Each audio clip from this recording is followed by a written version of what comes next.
Hi, in today's tutorial, I'm going to show you how to add an activity on this Strava application. So first of all, of course, make sure to go and download the Strava application if you don't have it on your phone already.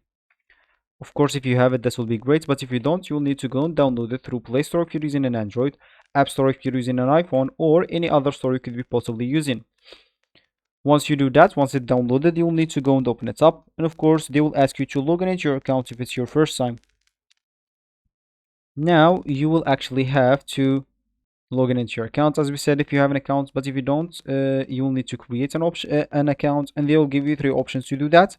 They will give you the Facebook option, the Google option, and the email option.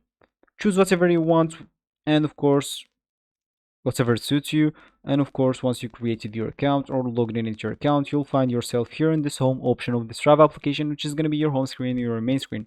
And of course, here you'll find just your posts, and you can edit some posts if you want. You can add a new post if you want, which are we are going to do in this tutorial. I'm just going to show you how to add an activity. So of course, if you want to do that, click add this plus button here, and of course you would like to add a manual activity.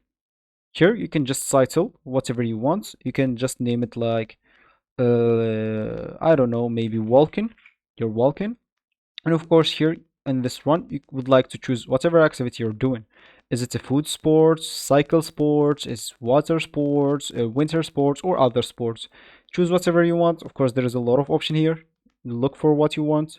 For us, we said walk, so would like to click on walk here. And now I'm just going to choose for how many hours I walk, as an example 3, and how many miles, let's say as an example 4. Click as OK.